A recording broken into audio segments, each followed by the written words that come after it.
Assalamualaikum warahmatullahi wabarakatuh. Sahabat Uti yang dirahmati Allah, Alhamdulillah kita berjumpa kembali. Kali ini Uti akan mencoba membacakan terjemahan dari surat Al-Baqarah mulai ayat 191 hingga 237. Selamat mengikuti. A'udzu billahi minasyaitonir rajim.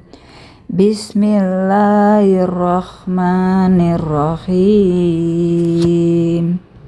Aku berlindung kepada Allah dari godaan syaitan yang terkutuk. Dengan nama Allah yang Maha Pengasih, Maha Penyayang. Surat kedua Al-Baqarah halaman 30 ayat 191. Dan bunuhlah mereka di mana kamu temui mereka, dan usirlah mereka dari mana mereka telah mengusir kamu. Dan fitnah itu lebih kejam dari pembunuhan.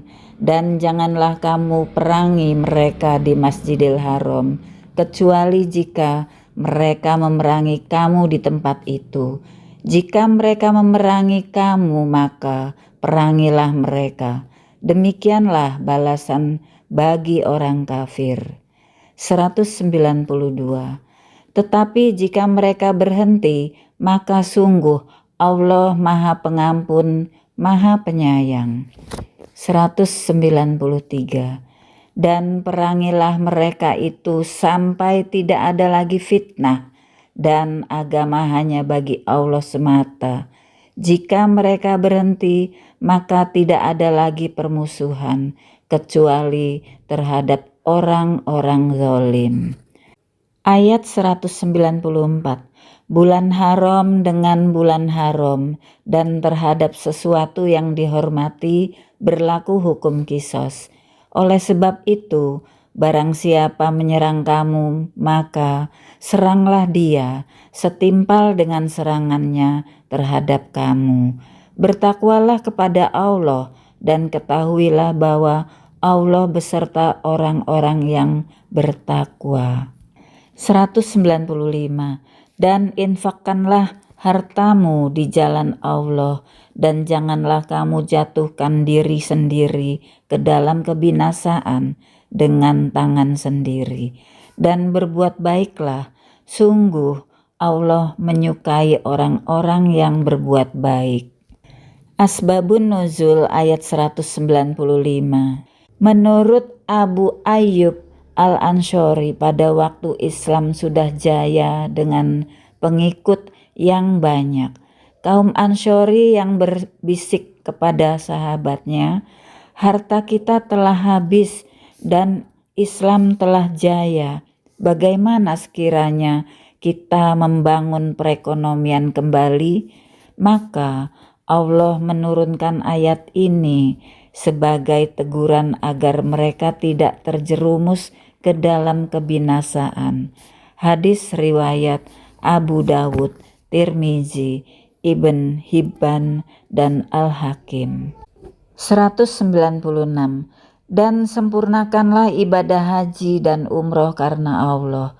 Tetapi jika kamu terkepung oleh musuh, maka sembelihlah hadyu yang mudah didapat, dan jangan kamu mencukur kepalamu sebelum hadyu sampai di tempat penyembelihannya.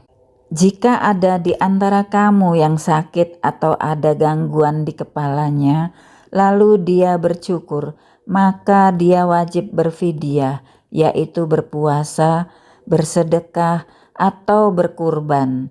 Apabila kamu dalam keadaan aman, maka barang siapa yang mengerjakan umroh sebelum haji, dia wajib menyembelih hadyu yang mudah didapat. Tetapi jika dia tidak mendapatkannya, maka dia wajib berpuasa 3 hari dalam musim haji dan 7 hari setelah kamu kembali. Itu seluruhnya 10 hari. Demikianlah itu bagi orang yang keluarganya tidak ada tinggal di sekitar Masjidil Haram. Bertakwalah kepada Allah dan ketahuilah bahwa Allah sangat keras hukumannya. Asbabun Nuzul ayat 196. Ka'ab bin Ujjah berkata, pada waktu aku melakukan umroh, aku merasa kepayahan karena di rambut dan di mukaku bertebaran kutu. Ketika itu Rasulullah melihat kondisiku. Rasulullah bertanya kepadaku, apakah kamu memiliki biri-biri untuk fidyah? Aku menjawab, tidak memilikinya. Berpuasalah 3 hari atau berilah makan 6 orang miskin. Setiap orang mendapat 1,5 syah liter makanan, kemudian bersyukurlah kamu. Kemudian Allah menurunkan ayat ini yang berlaku bagi semua orang. Hadis riwayat Al-Bukhari. Footnote 67. Fitnah menimbulkan kekacauan seperti mengusir sahabat dari kampung halamannya, merampas harta, dan menyakiti atau mengganggu kebebasan seseorang beragama. 68. Kalau umat Islam diserang di bulan haram, yang sebenarnya di bulan itu tidak boleh berperang, maka diperbolehkan membalas serangan itu di bulan itu juga. 69. Maksudnya antara lain ialah bulan haram, yaitu bulan Zulkaidah, Zulhijjah, Muharram, dan Rajab. Tanah haram Mekah dan Ihram. 70. Hadyu ialah hewan yang disembelih sebagai pengganti atau dam pekerjaan wajib haji yang ditinggalkan atau sebagai denda karena melanggar hal-hal yang terlarang, mengerjakannya di dalam ibadah haji. Halaman 31 ayat 197. Musim haji itu pada bulan-bulan yang telah diketahui. Barang siapa mengerjakan ibadah haji dalam bulan-bulan itu, maka janganlah dia berkata jorok atau rafas, berbuat maksiat, dan bertengkar dalam melakukan ibadah haji. Segala yang baik yang kamu kerjakan, Allah mengetahuinya.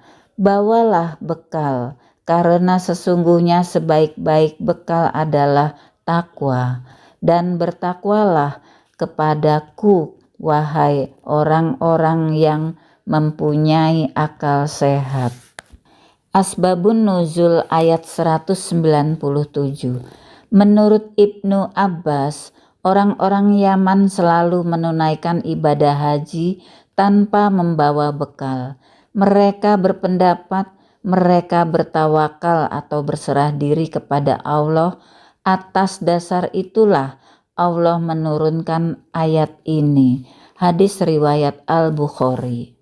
198. Bukanlah suatu dosa bagimu mencari karunia dari Tuhanmu. Maka apabila kamu bertolak dari Arafah, berzikirlah kepada Allah di Masyaril Haram atau di Musdalifah, dan berzikirlah kepadanya sebagaimana Dia Allah telah memberi petunjuk kepadamu, sekalipun sebelumnya kamu benar-benar termasuk orang yang tidak tahu. Asbabun Nuzul ayat 198. Ibn Abbas menjelaskan Ukats, Mijnah, dan Julmajaz adalah pasar yang terkenal di masa jahiliyah. Orang-orang merasa berdosa jika melakukan perniagaan pada musim haji. Kemudian mereka menanyakan hal itu kepada Rasulullah. Lalu Allah menurunkan ayat ini. Hadis riwayat Bukhari. 199. Bertolaklah kamu dari tempat orang banyak bertolak atau Arafah, dan mohonlah ampunan kepada Allah. Sungguh Allah Maha Pengampun, Maha Penyayang. Asbabun Nuzul ayat 199. Ibn Abbas menjelaskan orang-orang Quraisy wukuf di dataran rendah Musdalifah Dan selain orang Quraisy wukuf di dataran tinggi Arafah kecuali Syabah bin Ro'ibah. Oleh karena itu Allah menurunkan ayat ini. Hadis riwayat Ibn Jarir.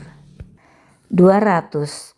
Apabila kamu telah menyelesaikan ibadah haji, maka berzikirlah kepada Allah sebagaimana kamu menyebut-nyebut nenek moyang kamu. Bahkan berzikirlah lebih dari itu. Maka di antara manusia ada orang berdoa, "Ya Tuhan kami, berilah kami kebaikan di dunia dan di akhirat." Dia tidak memperoleh bagian apapun. Doa memohon kebaikan di dunia dan di akhirat. 201. Dan di antara mereka ada orang berdoa, "Ya Tuhan kami, berilah kami kebaikan di dunia dan kebaikan di akhirat, dan lindungilah kami dari azab neraka." 202. Mereka itulah yang memperoleh bagian dari apa yang telah mereka kerjakan, dan Allah Maha cepat perhitungannya. Footnote 71. Ialah bulan Syawal, Zulkaidah dan Zulhijjah. 72. Jorok atau rafash artinya mengeluarkan perkataan yang menimbulkan birahi, perbuatan yang tidak senonoh, atau hubungan seksual. 73. Kebiasaan orang-orang Arab jahiliyah setelah menunaikan haji mengagungkan kebesaran nenek moyangnya. Setelah ayat ini diturunkan, kebiasaan tersebut diganti dengan zikir kepada Allah. Halaman 32, ayat 203. Berzikirlah kepada Allah pada hari yang telah ditentukan jumlahnya. Barang siapa mempercepat meninggalkan Mina setelah 2 hari, maka tidak ada dosa baginya. Dan barang siapa mengakhirinya, tidak ada dosa pula baginya, yakni bagi orang yang bertakwa. Dan bertakwalah kepada Allah, dan ketahuilah bahwa kamu akan dikumpulkannya. Ayat 204 sampai dengan 210 tentang perbuatan orang-orang munafik. 204. Dan di antara manusia ada yang pembicaraannya tentang kehidupan dunia mengagumkan engkau Muhammad, dan dia bersaksi kepada Allah mengenai isi hatinya, padahal dia adalah penentang yang paling keras. 205. Dan apabila dia berpaling dari engkau, dia berusaha untuk berbuat kerusakan di bumi, serta merusak tanaman-tanaman dan ternak, sedang Allah tidak menyukai kerusakan. 206. Dan apabila dikatakan kepadanya, bertakwalah kepada Allah, bangkitlah kesombongannya untuk berbuat dosa, maka pantaslah baginya neraka jahanam, dan sungguh jahanam itu tempat tinggal yang terburuk. 207.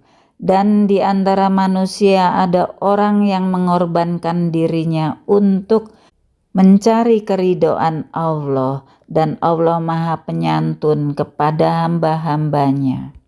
Asbabun Nuzul ayat 207. Sa'id bin Musayyab menjelaskan, suatu hari Syuaib hijrah ke Madinah mengikuti Rasulullah. Dalam perjalanan, Syuaib dikejar orang-orang kafir Quraisy. Ia turun dari kendaraannya dengan anak panah di tangan dan berkata, "Wahai kaum kafir Quraisy, demi Allah, kalian tentu mengetahui jika aku adalah seorang pemanah ulung. Kalian tidak akan bisa menyerangku. Sekarang kalian pilih salah satu. Kalian semua mati terbunuh, atau kalian dapat memiliki seluruh hartaku di Mekah dengan syarat kalian tidak mengganggu hijrahku ke Madinah. Orang-orang kafir Quraisy memilih harta Syuaib dan membiarkannya hijrah ke Madinah. Setiba di Madinah, Syuaib menceritakan peristiwa yang menimpanya kepada Rasulullah. Mendengar hal itu, Rasulullah bersabda, "Engkau telah beruntung, wahai Abu Yahya." Kemudian Allah menurunkan ayat ini, hadis riwayat Harits bin Abu Usama. 208. Wahai orang-orang yang beriman, masuklah ke dalam Islam secara keseluruhan dan janganlah kamu ikuti langkah-langkah setan. Sungguh, ia musuh yang nyata bagimu. 209. Tetapi jika kamu tergelincir setelah bukti-bukti yang nyata sampai kepadamu, ketahuilah bahwa Allah Maha Perkasa, Maha Bijaksana. 210. Tidak ada yang mereka tunggu-tunggu kecuali datangnya azab Allah bersama malaikat dalam naungan awan, sedangkan perkara mereka telah diputuskan, dan kepada Allah lah segala perkara dikembalikan. Footnote 74. Maksud zikir di sini ialah membacakan takbir, tasbih, tahmid, dan sebagainya.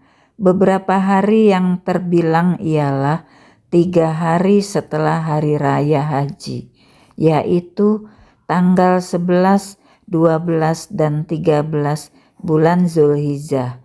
Hari-hari itu disebut hari tasyrik. Ayat 211 sampai dengan 214 tentang hikmah diutusnya para rasul dan berbagai cobaan bagi para pengikutnya, berada di halaman 33. 211.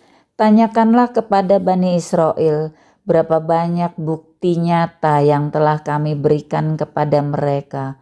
Barang siapa menukar nikmat Allah setelah nikmat itu datang kepadanya, maka sungguh Allah sangat keras hukumannya. 212.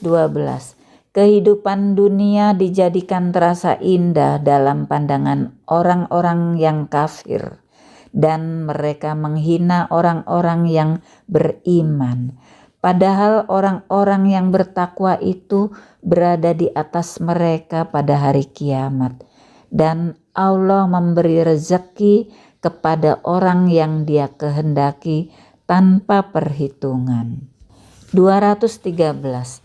Manusia itu dahulunya satu umat, lalu Allah mengutus para nabi untuk menyampaikan kabar gembira dan peringatan, dan diturunkannya bersama mereka kitab yang mengandung kebenaran untuk memberi keputusan di antara manusia tentang perkara yang mereka perselisihkan, dan yang berselisih hanyalah orang-orang yang telah diberi kitab. Setelah bukti-bukti yang nyata sampai kepada mereka karena kedengkian di antara mereka sendiri, maka dengan kehendaknya Allah memberi petunjuk kepada mereka yang beriman tentang kebenaran yang mereka perselisihkan. Allah memberi petunjuk kepada siapa yang Dia kehendaki ke jalan yang lurus. 214. Ataukah kamu mengira bahwa kamu akan masuk surga, padahal belum datang kepadamu cobaan seperti yang dialami orang-orang terdahulu sebelum kamu.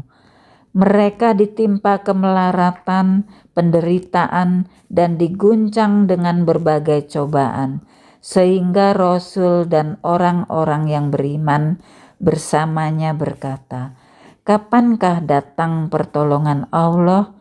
Ingatlah, sesungguhnya pertolongan Allah itu dekat. Beberapa hukum syariat. 215 tentang orang-orang yang diberi nafkah. Mereka bertanya kepadamu Muhammad tentang apa yang harus mereka infakkan. Katakanlah, harta apa saja yang kamu infakkan hendaknya diperuntukkan bagi kedua orang tua, kerabat, anak yatim, orang miskin, dan orang yang dalam perjalanan. Dan kebaikan apa saja yang kamu kerjakan, maka sesungguhnya Allah Maha mengetahui.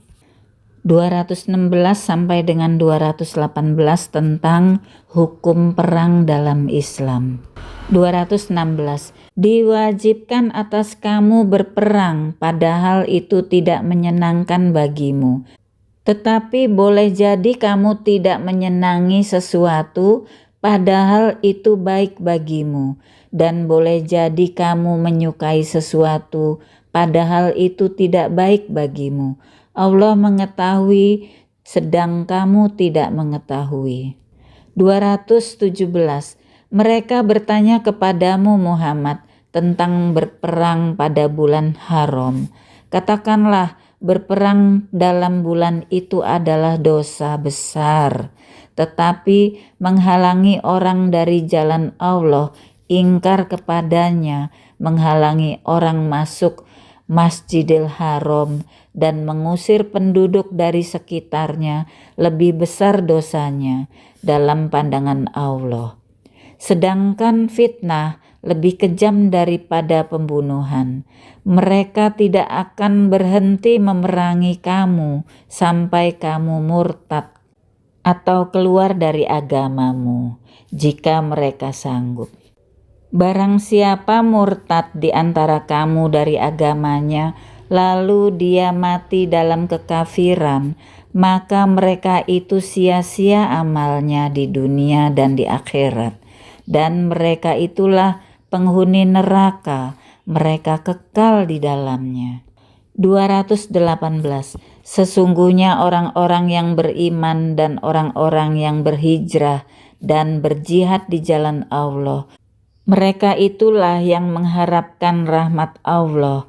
Allah Maha Pengampun, Maha Penyayang. Ayat 219 tentang khomer, judi, harta yang dinafkahkan, dan pemeliharaan anak yatim. 219. Mereka menanyakan kepadamu Muhammad tentang khomer dan judi. Katakanlah, pada keduanya terdapat dosa besar dan beberapa manfaat bagi manusia, tetapi dosanya lebih besar daripada manfaatnya. Dan mereka menanyakan kepadamu tentang apa yang harus mereka infakkan. Katakanlah, kelebihan dari apa yang diperlukan. Demikianlah Allah menerangkan ayat-ayatnya kepadamu agar kamu memikirkan. Asbabun Nuzul ayat 219. Menurut Umar bin Khattab, saat turun larangan minum khamr atau minuman keras, aku berdoa, "Ya Allah, jelaskanlah kepada kami tentang hukum khamr dengan penjelasan yang memuaskan atau cukup." Terhadap doaku itu turunlah permulaan ayat ini. Hadis riwayat Ahmad. Ibn Abbas menerangkan, saat turun perintah untuk menafkahkan harta di jalan Allah, beberapa sahabat mendatangi Rasulullah dan bertanya, "Sesungguhnya kami tidak mengetahui maksud sedekah yang telah Engkau perintahkan kepada kami dan apa yang harus kami keluarkan." Atas pertanyaan mereka, turunlah lanjutan ayat ini yang artinya, dan mereka bertanya kepadamu apa yang mereka nafkahkan. Hadis riwayat Ibn Abi Khotim. Footnote 75, fitnah di sini artinya syirik. Maksudnya kesyirikan lebih besar dosanya dari membunuh di bulan-bulan haram. 76. Segala minuman yang memabukkan. Halaman 35. tentang pokok-pokok hukum perkawinan, perceraian, dan penyusuan ada di ayat 220 sampai dengan 237. Ayat 220. Tentang dunia dan akhirat, mereka menanyakan kepadamu Muhammad tentang anak-anak yatim.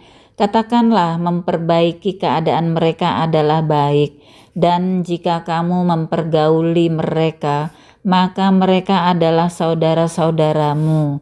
Allah mengetahui orang yang berbuat kerusakan dan yang berbuat kebaikan. Dan jika Allah menghendaki, niscaya Dia datangkan kesulitan kepadamu. Sungguh, Allah Maha Perkasa, Maha Bijaksana. 221. Dan janganlah kamu nikahi perempuan musyrik sebelum mereka beriman. Sungguh hamba sahaya perempuan yang beriman lebih baik daripada perempuan musyrik, meskipun dia menarik hatimu. Dan janganlah kamu nikahkan orang laki-laki musyrik dengan perempuan yang beriman sebelum mereka beriman. Sungguh hamba sahaya laki-laki yang beriman lebih baik daripada laki-laki yang musyrik, meskipun dia menarik hatimu. Mereka mengajak ke neraka, sedangkan Allah mengajak ke surga, dan ampunan dengan izinnya Allah menerangkan ayat-ayatnya kepada manusia agar mereka mengambil pelajaran. 222. Dan mereka menanyakan kepadamu Muhammad tentang haid. Katakanlah, itu adalah sesuatu yang kotor. Karena itu jauhilah istri pada waktu haid, dan jangan kamu dekati mereka sebelum mereka suci. Apabila mereka telah suci, campurilah mereka sesuai dengan ketentuan yang diperintahkan Allah kepadamu. Sungguh Allah menyukai orang yang tobat dan menyukai orang yang menyucikan diri. Asbabun Nuzul ayat 222. Anas menerangkan, kaum Yahudi tidak memberi makan dan tidak tidur bersama istri mereka di rumah ketika istri mereka sedang haid. Para sahabat kemudian bertanya kepada Rasulullah. Lalu Allah menurunkan ayat ini. Kemudian Rasulullah bersabda, lakukanlah apa saja kecuali berhubungan suami istri. Hadis riwayat Muslim dan Tirmizi. 223. Istri-istrimu adalah ladang bagimu, maka datangilah ladang itu kapan saja dengan cara yang kamu sukai, dari depan atau belakang, hanya pada kubul bukan dubur. Dan utamakanlah yang baik untuk dirimu. Bertakwalah kepada Allah dan ketahuilah bahwa kamu kelak akan menemuinya, dan sampaikanlah kabar gembira kepada orang yang beriman. Asbabun Nuzul ayat 223. Jabir berkata, kaum Yahudi berkata, jika seorang suami berhubungan dengan istrinya dari belakang, anaknya akan lahir dengan kondisi bermata juling. Oleh karena itu, Allah menurunkan ayat ini. Hadis riwayat Bukhari, Muslim, Abu Daud, dan Tirmizi. 224. Dan janganlah kamu jadikan nama Allah dalam sumpahmu sebagai penghalang untuk berbuat kebajikan, bertakwa, dan menciptakan kedamaian di antara manusia. Allah Maha Mendengar, Maha Mengetahui. Footnote 77. Jangan bercampur dengan istri pada waktu haid. 78. Yang dimaksud suci di sini ialah setelah mandi wajib sehabis haid. Ada pula yang menafsirkan setelah darah berhenti keluar. 79. Melarang bersumpah dengan mempergunakan nama Allah untuk tidak mengerjakan yang baik, seperti demi Allah saya tidak akan membantu anak yatim. Tetapi apabila sumpah ini telah terucapkan, haruslah dilanggar dengan membayar kifarat. 225 halaman 36. Allah tidak menghukum kamu karena sumpahmu yang tidak kamu sengaja, tetapi Dia menghukum kamu karena niat yang terkandung dalam hatimu. Allah Maha Pengampun, Maha Penyantun. 226. Bagi orang yang mengilak istrinya harus menunggu 4 bulan. Kemudian jika mereka kembali kepada istrinya, maka sungguh Allah Maha Pengampun, Maha Penyayang. 227. Dan jika mereka berketetapan hati hendak menceraikan, maka sungguh Allah Maha Mendengar, Maha Mengetahui. 228. Dan para istri yang diceraikan wajib menahan diri mereka menunggu 3 kali quru. Tidak boleh bagi mereka menyembunyikan apa yang diciptakan Allah dalam rahim mereka, jika mereka beriman kepada Allah dan hari akhir. Dan para suami mereka lebih berhak rujuk kepada mereka dalam masa iddah itu, jika mereka menghendaki perbaikan. Dan mereka, para perempuan, mempunyai hak seimbang yang harus dipenuhi suami dengan kewajibannya menurut cara yang patut. Tetapi para suami mempunyai kelebihan di atas mereka. Allah Maha Perkasa, Maha Bijaksana. 229. Talak yang dapat dirujuk itu 2 kali. Setelah itu suami dapat menahan dengan baik atau melepaskan dengan baik. Tidak halal bagi kamu mengambil kembali sesuatu yang telah kamu berikan kepada mereka, kecuali keduanya atau suami dan istri khawatir tidak mampu menjalankan hukum-hukum Allah. Jika kamu wali khawatir bahwa keduanya tidak mampu menjalankan hukum-hukum Allah, maka keduanya tidak berdosa atas bayaran yang harus diberikan oleh istri untuk menebus dirinya. Itulah hukum-hukum Allah, maka janganlah kamu melanggarnya. Barang siapa melanggar hukum-hukum Allah, mereka itulah orang-orang zalim. 230. Kemudian jika dia menceraikannya setelah talak yang kedua, maka perempuan itu tidak halal lagi baginya sebelum dia menikah dengan suami yang lain. Kemudian jika suami yang lain itu menceraikannya, maka tidak ada dosa bagi keduanya atau suami pertama dan bekas istri untuk menikah kembali, jika keduanya berpendapat akan dapat menjalankan hukum-hukum Allah.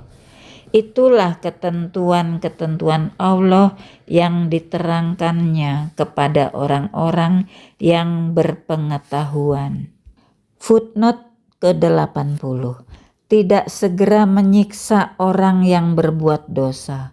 81. Mengilah istri, maksudnya bersumpah tidak akan mencampuri istri. Dengan sumpah ini, seorang istri menderita karena tidak dicampuri dan tidak pula diceraikan. Dengan turunnya ayat ini, maka suami setelah 4 bulan harus memilih antara kembali mencampuri istrinya lagi dengan membayar kafarat, sumpah, atau menceraikannya. 82. Quru jamak dari qoru, yang berarti suci atau haid. 83. Karena suami antara lain bertanggung jawab terhadap keselamatan dan kesejahteraan rumah tangga.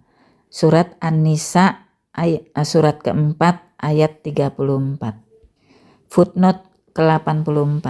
Ayat ini menjadi dasar hukum dan penerimaan hukum khulu dan penerimaan iwat khulu, yaitu hak istri untuk bercerai dari suaminya dengan membayar iwat melalui pengadilan. Halaman 37 ayat 231. Dan apabila kamu menceraikan istri-istri kamu lalu sampai akhir idahnya, maka tahanlah mereka dengan cara yang baik, atau ceraikanlah mereka dengan cara yang baik pula. Dan janganlah kamu tahan mereka dengan maksud jahat untuk menzalimi mereka. Barang siapa melakukan demikian, maka dia telah menzalimi dirinya sendiri. Dan janganlah kamu jadikan ayat-ayat Allah sebagai bahan ejekan. Ingatlah nikmat Allah kepada kamu dan apa yang telah diturunkan Allah kepada kamu, yaitu kitab Al-Quran dan hikmah sunnah untuk memberi pengajaran kepadamu. Dan bertakwalah kepada Allah dan ketahuilah bahwa Allah Maha mengetahui segala sesuatu. 232. Dan apabila kamu menceraikan istri-istri kamu lalu sampai idahnya, maka jangan kamu halangi mereka menikah lagi dengan calon suaminya. Apabila telah terjalin kecocokan di antara mereka dengan cara yang baik. Itulah yang dinasihatkan kepada orang-orang di antara kamu yang beriman kepada Allah dan hari akhir. Itu lebih suci bagimu dan lebih bersih, dan Allah mengetahui sedangkan kamu tidak mengetahui. 233. Dan ibu-ibu hendaklah menyusui anak-anaknya selama 2 tahun penuh bagi yang ingin menyusui secara sempurna, dan kewajiban ayah menanggung nafkah dan pakaian mereka dengan cara yang patut. Seseorang tidak dibebani lebih dari kesanggupannya.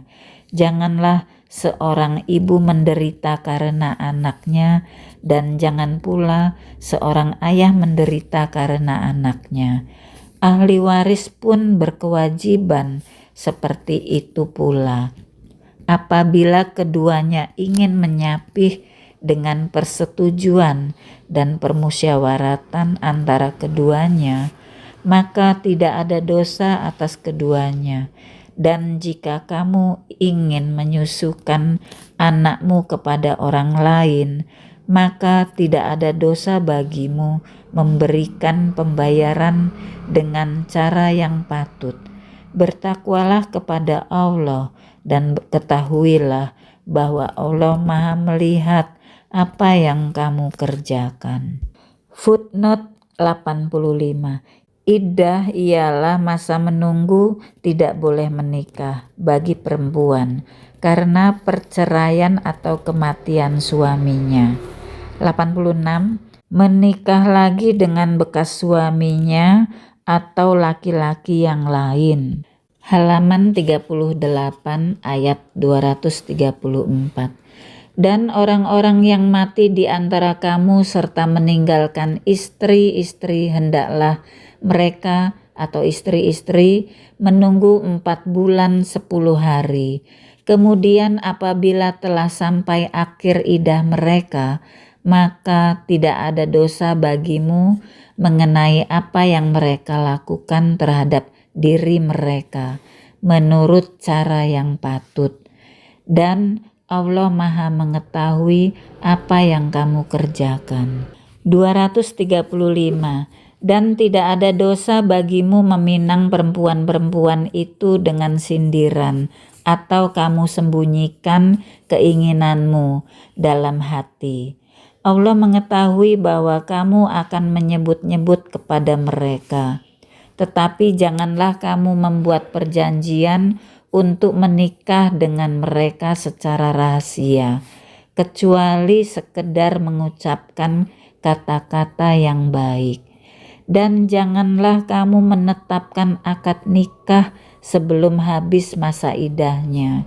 Ketahuilah bahwa Allah mengetahui apa yang ada dalam hatimu. Maka takutlah kepadanya dan ketahuilah bahwa Allah Maha Pengampun, Maha Penyantun. 236. Tidak ada dosa bagimu jika kamu menceraikan istri-istri kamu yang belum kamu sentuh atau campuri, atau belum kamu tentukan maharnya. Dan hendaklah kamu beri mereka mut'ah, bagi yang mampu menurut kemampuannya dan bagi yang tidak mampu menurut kesanggupannya, yaitu pemberian dengan cara yang patut, yang merupakan kewajiban bagi orang-orang yang berbuat kebaikan. 237. Dan jika kamu menceraikan mereka sebelum kamu sentuh atau campuri, padahal kamu sudah menentukan maharnya, maka bayarlah 1/2 dari yang telah kamu tentukan, kecuali jika mereka membebaskan atau dibebaskan oleh orang yang akad nikah ada di tangannya. Pembebasan itu lebih dekat kepada takwa, dan janganlah kamu lupa kebaikan di antara kamu. Sungguh Allah Maha melihat apa yang kamu kerjakan. Footnote 87. Berhias, berpergian atau menerima pinangan. 88. Perempuan yang boleh dipinang secara sindiran ialah perempuan yang dalam iddah karena mati suaminya atau karena talak bain. Sedang perempuan yang dalam iddah talak raj'i tidak boleh dipinang walaupun dengan sindiran. 89. Perkataan sindiran yang baik. 90. Ialah sesuatu yang diberikan oleh suami kepada istri yang diceraikan sebagai penghibur, selain nafkah sesuai dengan kemampuannya. 91. Ialah suami atau wali. Kalau wali yang membebaskan, maka suami dibebaskan dari membayar separuh mahar. Sedang kalau suami yang membebaskan, maka dia membayar seluruh mahar. Maha benar Allah dengan segala firman-Nya. Demikian sahabat yang dirahmati Allah, insya Allah kita berjumpa lagi di ayat selanjutnya. Subhanakallahumma wa bihamdika asyhadu alla ilaha illa anta astaghfiruka wa atubu ilaik. Maha suci Engkau ya Allah, aku memujimu. Aku bersaksi bahwa tidak ada sesembahan yang berhak disembah kecuali Engkau. Aku minta ampun dan bertobat kepadamu. Wabillahi taufik wal hidayah. Wassalamualaikum warahmatullahi wabarakatuh.